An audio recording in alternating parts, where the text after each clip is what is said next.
Me toca el momento, digamos, más trascendente en ese país, que es esa situación de cambio del horizonte del proyecto, ¿sí? Eso del socialismo, en un inicio, allá se entendió como nacionalizaciones, que además es una cosa que se ha dado por entender en estos países. En el caso, por ejemplo, de Venezuela, las nacionalizaciones no eran confiscaciones, que eso es otra cosa que hay que decir. Sí. Una empresa se nacionalizaba y se le pagaba al empresario de acuerdo a una tasa de valoración y digamos, de inventario y ¿cómo podríamos decir? Bueno, de valoración de la empresa, y el Estado le pagaba la nacionalización.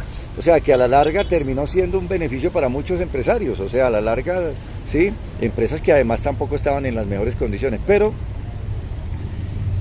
Chávez entra primero que todo con la industria petrolera. Como te cuento, el sector petrolero, PDVSA era una empresa que venía siendo privatizada. La mayoría de los activos ya habían sido entregados a sectores del capital multinacional y nacional corporativo, y se había perdido realmente la función de PDVSA. Y como te cuento, el 80%, además un país donde todo el mundo dependía de la renta petrolera. ¿En qué sentido?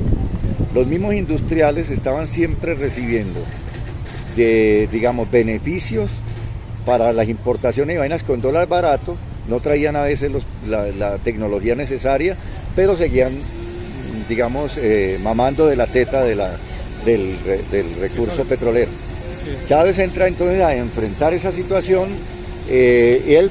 Los patronos y los petroleros y de toda esa meritocracia petrolera le hace ese paro, ese lockout patronal. La caída del Producto Interno Bruto en el 2003 fue impresionante, porque claro, se paran las exportaciones de petróleo, se para la economía en gran cantidad, en gran medida, y claro, viene un golpe fuerte a la economía que la resiente el pueblo, pero el pueblo mismo ayuda a posesionarse nuevamente de PDVSA. Sectores de trabajadores petroleros de la base y pueblo en general ayudan a retomar PDVSA y pasa a manos definitivamente del gobierno venezolano y del pueblo venezolano. Entonces, ¿qué hace Chávez? Pues ya a partir del 2004, con una PDVSA en sus manos, comienza ya a hacer toda una política petrolera y a hacer una geopolítica, digamos, internacional también fuerte. Entonces comienza a vincularse a todos los procesos, y en ese momento pues se encuentra, por ejemplo, creo que estaba Lula ya en el gobierno en Brasil, y estaba en ese momento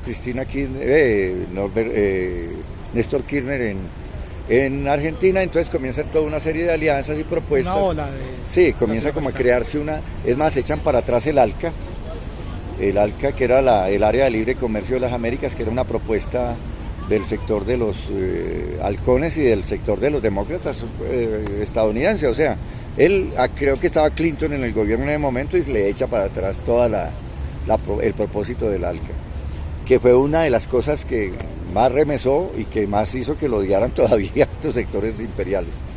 Pero él enfrentaba radicalmente todo el sector del imperialismo, y comienza entonces a fortalecerse la economía en Venezuela, sobre todo porque Chávez comienza a hacer inversión efectivamente social. Entonces comienzan una serie de proyectos, misiones que él llamó, o sea, que eran como programas especiales para atender problemáticas sociales evidentes, o sea, para la inclusión social. Salud, entonces crea una misión que llamó Barrio Adentro. Primero, educación. En Venezuela había casi 1,5 millones de personas, de una población de 25 millones, 1,5 millones de analfabetos.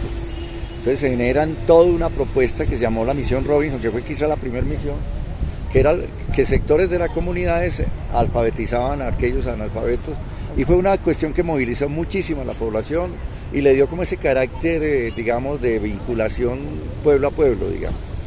Luego viene la Misión Barrio Adentro, que era construcción de centros de salud.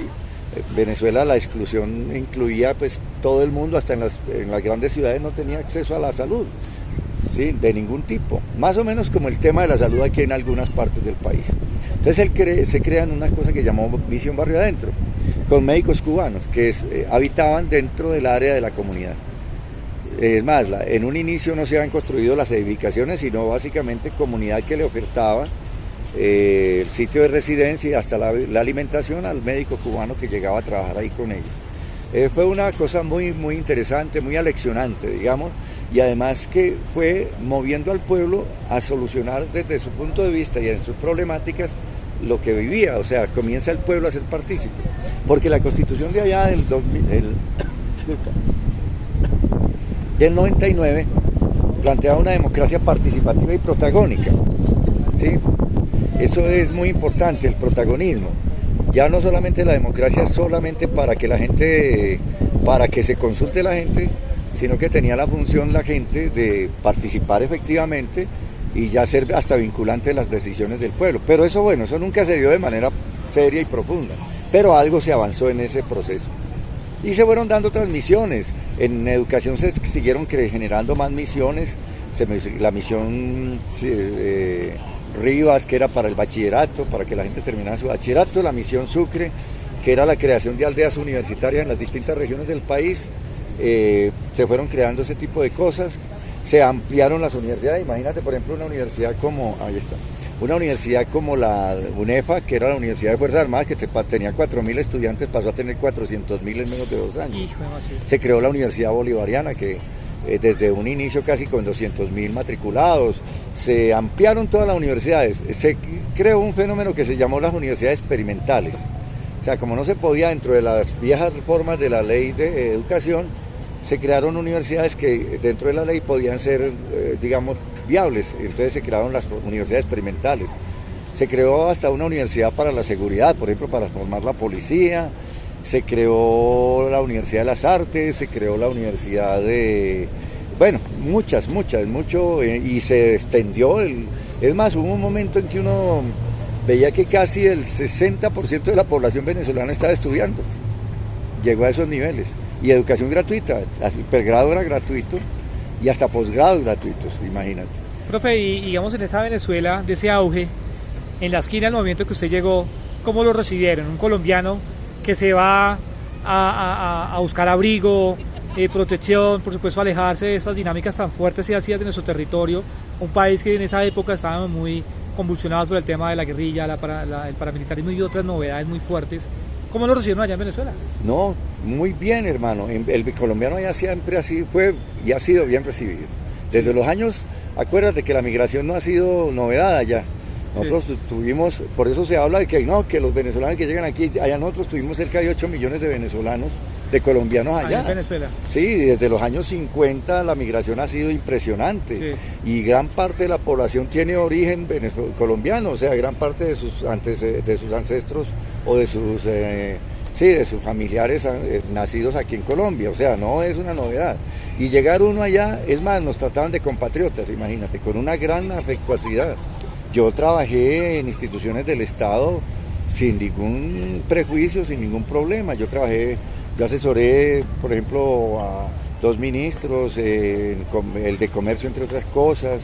Estuve trabajando en la Universidad de la Seguridad, imagínate, como colombiano, y había un gran núcleo de colombianos que trabajábamos allá, muchos sin papeles, hermano. Era una vaina de ese corte. Aquí cuando se da esa posibilidad a la gente. Sí, aquí asesorando a Duque o a Claro, a Petro, aquí ¿no? tú lo que sí. Profe, pero sí me llama mucho la atención usted recibe una burbuja de auge social. Usted como economista también vio que esa burbuja, esa bomba comenzó a desinflarse, porque pues digamos vemos hoy en día, año, no sé, 2015, un poco antes a la fecha, hay mucho venezolano que ha retornado aquí a Colombia, que ha cambiado los papeles, pero la pregunta es, bueno, ¿por qué carajos, si estaban en ese auge, en ese potencial claro que de Venezuela prospera? Tú sabes que los procesos sociales tienen sectores sociales, tienen grupos sociales y tienen condiciones sociales en las que se generan y se desarrollan. O sea, eso no es unilateral, ni es ¿sí? Chávez, de alguna manera, ¿qué pasaba con Chávez? Chávez, entre otras cosas, en el 2005 ve necesario 2 cosas. Él sale elegido, como te cuento, en el 98, luego en el 99 se volvió a postular, luego en el 2005 tiene que volverse a postular, en el 2006 creo que, bueno. Que era aquí el gobierno de Álvaro Uribe. 2006, en el 2006 él tiene que volverse a postular. Se vuelve a postular ya con un nuevo discurso, ya el programa se llamaba Programa Nacional Simón Bolívar, él ya llega con un programa de gobierno y de país. el Plan Nacional Simón Bolívar se llamaba. Era un plan con 7 estrategias fundamentales donde el socialismo era una de ellas, fundamental. El nuevo ordenamiento del territorio, en fin. Es más, su campaña se hace sobre 5 consignas. Él dice, necesitamos 5 motores. 1, el primer motor es moral y luces. O sea, un pueblo que sea consciente de para dónde va esto y por qué va esto por ese lado. ¿Sí? O sea, que asuma el proyecto, no que esté apoyando el gobierno porque le damos o porque tiene cosas o porque tiene beneficios, y no porque entiende para dónde hay que dirigir. Entonces, moral y luces, que más o menos era un concepto de Bolívar. Bolívar decía, de nada nos sirve un país que no tiene moral y luces, o sea, que no es capaz de ver para dónde va, pero además la ética, la valores morales de la sociedad para defender lo colectivo y lo social. El tercer elemento, bueno, entonces está moral y luces. Segundo elemento que él planteaba en ese momento, una reforma a la Constitución del 99, donde se incluían una serie de elementos claves, o sea, por ejemplo, volver constitucional el poder popular, o sea, las formas de organización popular, volverlas constitucionales. Y había también un artículo que él proponía, que era el cambio del artículo 115 allá, que era el artículo sobre la propiedad. El artículo de allá dice la propiedad, que se reconoce la propiedad privada, aún dentro de una nueva constitución que se dio en el 99. Entonces él decía, es necesario introducir otras formas de propiedad, y produjo 5 visiones de 5 formas de visión de la propiedad. Una que era la propiedad privada, por supuesto. Decía, no se va a desconocer la propiedad privada, pero también hay una propiedad que sería la colectiva, que es la que tiene, por ejemplo, un centro de vivienda donde la gente tiene prados, pero son de los que viven en los apartamentos. Está la propiedad mixta, que sería entre el gobierno y las empresas privadas. Está la propiedad estatal, que son aquellos edificios y cosas que tienen que ver directamente con el gobierno. Y está la propiedad social. Y eso de la propiedad social era muy interesante. La propiedad social él la entendía como de estas generaciones y las futuras. Ya comienza a plantearse algo distinto a la simple estatización de las empresas. Nacionalización, estatización, era propiedad de la colectividad, de toda la sociedad y de estas generaciones y las futuras. O sea que era imposible llegar a una situación de... Esa reforma constitucional se plantea además, entonces la segunda medida era, entonces, una convocatoria por parte de la Asamblea Nacional para el referéndum. Sí, profesor. Para el referéndum constitucional. Para el referéndum para la reforma constitucional, que la emprendería el Congreso. El Congreso le hizo a esos zancadillas, a pesar de ser chavista. Todos supuestamente eran chavistas dentro del nuevo... Como raro los políticos, ¿no? Sí. Como raro entonces los políticos. Comienzan... La dinámica es la política es dinámica, como dicen algunos. Sí, no, y políticos. comienzan ellos mismos. Este sector que está en el gobierno ahora, gran parte le puso la zancadilla a la reforma de esa época, y gran parte desde ese momento conspiró contra el proyecto. Que no vengan a decir ahora que es que eran chavistas y que es que los enemigos los han venido haciendo tomar decisiones que no son. No, al contrario. Desde hace mucho tiempo ellos venían conspirando, desde 2007. De acuerdo. Siga, profe. En segundo lugar estaba la concepción de la ¿la puedes parar un momentico? Parémoslo un instante. Ya. Bueno, entonces... Caballero, muy buenas tardes. De pronto molestar una interrupción. Usted de pronto tiene posibilidades de brindarnos su ayuda comprando unos menos, caballero. Cualquier cosa que nos pueda brindar a nosotros nos sirve. Pues yo estoy muy mal, hermano, pero bueno. Serían 2, bueno. Muchas gracias. Gracias a ti. Gracias, mi hermano. Gracias. ¿Y qué, profe? Por supuesto que no. Suerte, gracias a ustedes. Espero que les vaya bien. Bueno, entonces...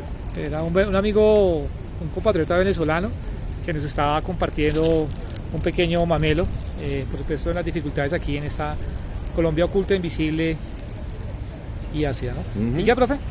Bueno, entonces, Chávez logra...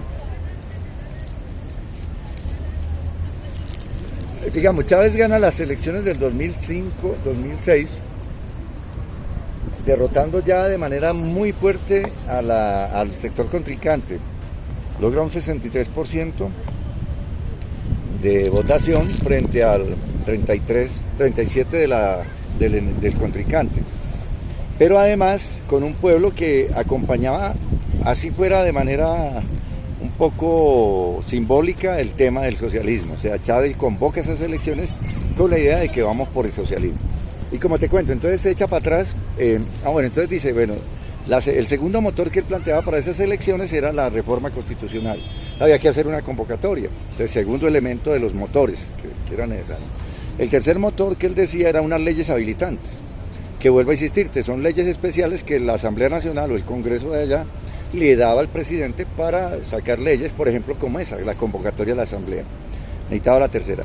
Una cuarta que llamaba la nueva geometría del poder, que significaba transformar enormemente todo lo que significaba esa distribución administrativa y territorial dejada por los anteriores gobiernos de la Cuarta República, le decían allá.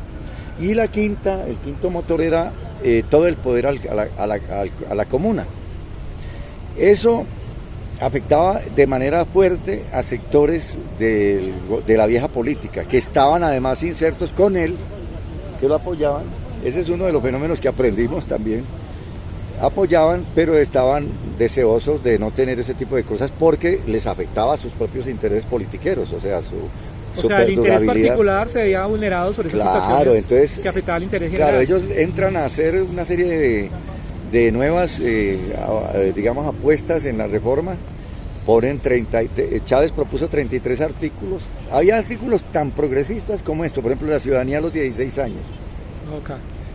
Que la juventud debió apoyarla, la juventud no entendió eso. Había artículos como jornada laboral de 35 horas semanales, que eso solo lo tienen en este momento algunos países europeos. Cosas de ese corte que eran verdaderamente progresivas e interesantes, ¿sí? Entonces estos sectores le agregan 36 artículos más, demoran el debate y al final del año la derecha ha hecho su papel para evitar que esa reforma entre. La pierde. Se pierde el referéndum a finales de ese año, ya estando él en el gobierno, y por supuesto, en ese nuevo gobierno, y por supuesto él pierde, le toca recular, por decir algo, y entonces este sector que le hizo toda la zancadilla es el que termina volviéndose prácticamente hegemónico en el gobierno, que es este sector que está ahora en el gobierno en Venezuela, Maduro, Jorge Rodríguez, todo este grupo de funcionarios. O sea que sacaron pecho. Es como ese político que ahí se toma la selfie en el barrio pobre de una vida que hicieron, pero que ellos no gestionaron, pero que va y busca los votos en la miseria. Y el pueblo come cuento y dice, no, fue él. Claro. Y desconoce todo un proceso, un contexto histórico. Claro, y un proyecto que era mucho más que ese proyecto que ellos pretendían de mantener un gobierno simplemente populista y prácticamente liberal, o sea, no era un proyecto socialista, un proyecto de reforma. ¿Qué es lo que manejan ahora? Por eso se cae todo el proceso, o sea, la gente viene a creer que es que llega Maduro y que las bloqueo, le generó, no, desde esa época venían conspirando este sector y vienen precisamente... Pero, profe, en ese sentido, usted que es economista y entiende bien el tema y la dinámica social, ¿en qué falló Chávez? O sea, ¿qué fue lo que no le permitió evolucionar? En primer lugar, el proceso, sí, exacto, el proceso no surge de un movimiento popular revolucionario, surge de una serie de hechos en los que el pueblo está inconforme, el pueblo apoya las reformas, el pueblo está de acuerdo con salidas, pero el pueblo no está en el auge revolucionario y asumir el proyecto, que ese es un fenómeno. O sea, el pueblo apoya un momento coyuntural y le da la espalda a Chávez. Y la forma organizativa popular no era a pesar de que había movimientos organizativos del pueblo en los barrios, los sindicatos muy ya determinados por esa visión gremialera y socialdemócrata de los sindicatos de siempre, o sea, una visión bastante atrasada en ese sentido, pero los sectores populares de barriada tenían comités de agua, comités de tierra urbana, había un movimiento importante en lo social, eso quedó después construido a través de una cosa que se llamó los consejos comunales y las comunas, pero terminó mal, porque a la larga ya no tenían la visión anterior, sino que terminaron, más bien cooptados y volviéndose parte o apéndices del partido que Chávez crea. Pero que otros se benefician de él. Claro, ese partido termina siendo un partido prácticamente de maquinaria electoral. ¿Qué es lo que es ahora? Una maquinaria electoral de enchufados y de clientelares que utilizan el movimiento social y popular para hacer sus intereses, para que les afiancan y les fortalezcan sus intereses. Profe, y la pregunta, ¿y qué extraño de Colombia en esa época? O sea, se va de aquí un territorio muy fuerte, muy ácido. No, uno extraña el territorio, claro, su ¿Qué familiaridad. extrañó? ¿Qué fue lo que más extrañó aquí de Colombia? Los amigos, a pesar la familia. de las dificultades, ¿no? No, claro, la familiaridad. De alguna manera la dinámica social también, porque pues aquí a pesar de la conflictividad, de la forma como la persecución política y la cosa, uno sentía que aquí tenía como más vigencia su propio accionar. Sí.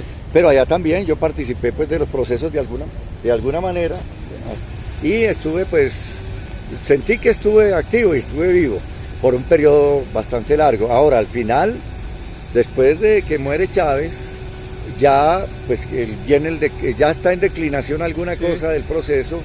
Yo creo que a Chávez de alguna manera esto le ayudaron a bien morir, este sector que está en el Claro, gobierno. porque le convenía, porque seguían ellos. Claro. O sea, estaban ahí esperando el papayazo. Claro, ellos para... estaban ahí detrás de bambalinas esperando a qué hora se cayera Chávez y entran a hacer ya su política. Es más, Chávez al final, en 2012, él sale elegido nuevamente, que además le tocó una campaña electoral muy dura porque la derecha había logrado, digamos, penetrar buena parte del sector social, había una cierta inconformidad social por situaciones políticas tradicionales, como no se siguió acendrando hacia abajo el proceso, sino básicamente se institucionalizó. Sí, el pueblo le dio la espalda y no siguió ese acompañamiento como tal. Claro, se perdió a pesar de que había y... una gran parte de la población apoyaba, y sobre todo el sector más, digamos, más popular. Pero llega un momento en que Chávez ya no tiene, digamos, está que pierde y gana esas elecciones con mucha dificultad. Es más, le tocaba moverse en cierta medida a ganar ese electorado, y él estaba en una situación de enfermedad ya muy grande, ya estaba pues en último tiempo, y entonces él llega al gobierno, se posesiona y prácticamente al día siguiente, 2 días después de la posesión, le toca irse a Cuba a seguir su tratamiento. Y le deja en bandeja de plata a Maduro y a todos todo ese sus sector. acólitos. Exacto.